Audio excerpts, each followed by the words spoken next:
तो भाइयों एक जमाना था जब लोग मार्केट में गानों के कैसेट्स खरीदा करते थे और इस कैसेट प्लेयर नामक यंत्र में डालकर उन्हें सुना करते थे। और बड़े बड़े सिंगर इंटरनेट यानी यूट्यूब के आने से पहले अपने एल्बम्स को रिकॉर्ड करके सीडीज में ही बेचते थे और थिएटर्स में फिल्में लगने के बाद डीवीडीज कंप्रेशन या डीकंप्रेशन मेथड से इनकोड होकर बाजार में बिकते थे।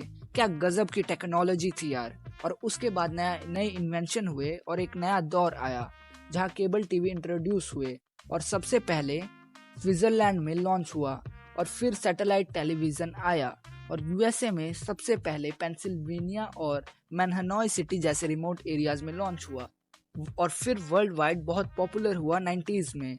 वही जो ब्लैक एंड व्हाइट पिक्चर दिखाया करते थे और जिसमें DD1 यानी दूरदर्शन जैसे चैनल्स ने रामायण जैसे सीरियल्स को स्ट्रीम करके करोड़ों लोगों का खूब प्यार बटोरा। मगर भारत का सबसे पहला चैनल DD1 नहीं बल्कि ये ZTV था। ये भीड़े के जमाने के लोगों के लिए नॉस्टैल्जिक जर्नी रही होगी। फिर उसके बाद ये जमाना आया डिजिटल टीवीज OTT प्लेटफॉर्म्स का और कोरोना से अगर किसी का बिजनेस डूबने की वजह चला है तो इन स्ट्रीमिंग प्लेटफॉर्म्स का ही है, जैसे नेटफ्लिक्स और Amazon Prime. And YouTube is also considered as OTT, but YouTube के पास पहले से ही काफी व्यूअर्स थे। Yes, sure, because you did not need any subscription for watching YouTube. We are happy with ads और इन OTTs ने जगह ले ली इन केबल टीवीज की और ट्रेंड है बिंज वॉच सिस्टम का। एक ऐसा सिस्टम जहां इंटरनेट की मदद से जिसमें सीरीज मूवीज डायरेक्ट स्ट्रीम होते हैं। And this are the easiest and biggest source of entertainment in today's world. और बड़े बड़े प्रोड्यूसर्स इन्हीं OTT एप्स को अपनी सीरीज या फिल्में बेचने लगी है इंस्टेड की स्टार गोल्ड या मैक्स जैसे चैनल्स को बेचने की बजाय, क्योंकि अब उनके पास उतनी औकात नहीं, इनकम नहीं है, जिसकी वजह है सैटेलाइट्स और केबल टीवीज में बहुत बड़ा डाउनफॉल आना इन स्ट्रीमिंग प्लेटफॉर्म्स की वजह से, जो कि एंटरटेनमेंट का एक बहुत बड़ा सोर्स है और टाइम भी बचाता है। तो भाइयों पुराने स्टैटिस्टिक्स में सिर्फ इंडिया में 2000 से 2013 तक 14 मिलियन का इन केबल टीवी के सब्सक्रिप्शन में डाउनफॉल देखा गया और 2021 से 2023 तक 3.69 का रेवेन्यू डिक्लाइन रिकॉर्ड किया गया, जिसमें 1500 करोड़ का घाटा देखा गया। क्योंकि अब कौन इस जेनजी जनरेशन में टीवी पे आधे घंटे के सीरियल में 15 मिनट्स एड्स देखना चाहेगा। मालिक अब तो एक नया एरा है OTT प्लेटफॉर्म्स का, जिसमें यूट्यूब का भी एक अहम भूमिका है और नेटफ्लिक्स, यूट्यूब ये स्मार्टफोन्स एंड स्मार्ट टीवीज में इनबिल्ट ही आते हैं।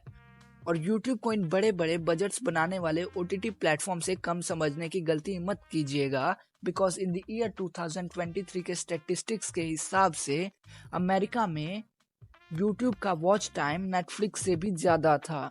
जी हाँ बिल्कुल, क्योंकि यूट्यूब देखने के लिए सब्सक्रिप्शन लेना उतना महत्वपूर्ण नहीं है और YouTube पे सक्सेसफुल होना इन टीवी चैनल्स पे सीरियल में एक्टर बनने से बड़ी बात हो गई है, जो कि ये नाटकों में इतना ऑडिशन देकर सीरियल्स करने वाले लोग नहीं समझते हैं, क्योंकि इन्हें नहीं मालूम YouTube प्लेटफॉर्म नहीं एक इंडस्ट्री है, वैसे ही जैसे नेटफ्लिक्स और Amazon प्राइम। और भाइयों इसमें कमाई भी मोटा है, क्योंकि मालिक the only goat with eyes in his front Cristiano Ronaldo ने भी अपने खुद का चैनल यूट्यूब पे बनाया है, किसी दूसरे के पॉडकास्ट में जाने और इंटरव्यू देने की बजाय। और रोनाल्डो भैया के यूट्यूब पे आने से आप समझ ही सकते हैं कि यूट्यूब कितना प्रोफेशनल है। क्योंकि मैं तो सोचता हूँ कि यूट्यूब पे पोस्ट करना इतना इजी है और पैसा कमाना, फेम कमाना भी। बस अश्लील बनो और सड़क पे कुछ यूनिक पहन के सड़क पे चलो, जिससे क्रिएटिविटी का नाम दे दो। लेकिन अब इन सब में भी कांटे का कंपटीशन है और भले ही आप बिना किसी फीस के YouTube पे चैनल क्रिएट कर सकते हैं। ये सब आसान तो है और ये सब पॉसिबल हो सका है नए इन्वेंशन की वजह से, जिसमें कई इन्वेंशंस और कई लोगों के हाथ है। पहले कोई भी काम मुश्किल था, जैसे कोई चैनल बनाना, एक्टिंग लाइन के लिए ऑडिशन देना, केबल टीवीज पर न्यूज एंकर बनना, और इन सब को आसान किया है इन टेक्नोलॉजीज और नए इन्वेंशंस ने। और ये अनबिलीवेबल प्लेटफॉर्म जो आपको इतने मौके देता है, यूट्यूब मतलब professional internet, legal internet for videos, जहां आपको जहां आपको इज्जत, फेम और पैसा कमाने का मौका दिया जाता है। ये क्या बकवास स्क्रिप्ट लिखी है मैंने, पर मित्रों मेरे जज्बात समझो। और सिर्फ यही नहीं बल्कि बड़े बड़े चैनल के एक्टर्स टीवी पे नया शोज बनाने की बजाय इन OTT ऐप्स पे स्ट्रीमिंग करते हैं।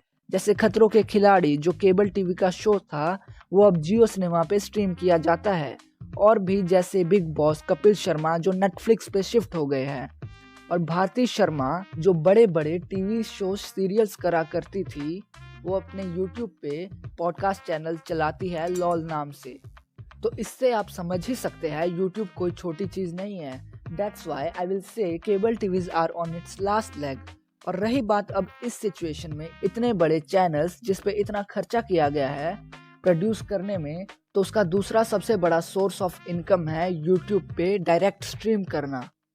जैसे Aaj Tak, Zee News, India TV, News Nation और कई फेमस सीरियल चैनल्स भी, जैसे गोपी बहू वाला Star Plus, Zee TV, Sony Plus, Shemaroo TV और कई फेमस टीवी सीरियल्स यूट्यूब पे एपिसोड वाइज अवेलेबल है, जो कि किसी OTT प्लेटफॉर्म्स पर नहीं बिकी। और वैसे भी यूट्यूब बेटर ऑप्शन है, जिस पे आपका पूरा हक है अपने प्रोडक्ट यानी वीडियोस के व्यूज से रेवेन्यू जनरेशन पे।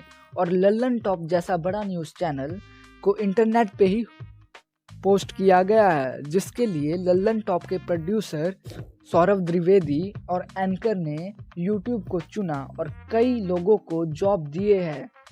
तो भाई लोग, डोंट अंडर एस्टिमेट यूट्यूब, क्योंकि यूट्यूब क्रिएटर्स मिलियन के बजट्स के वीडियोस प्रोड्यूस कर रहे हैं और उसका ट्रिपल कमा रहे हैं। That is why I will say that YouTube is dominant than other OTT platforms.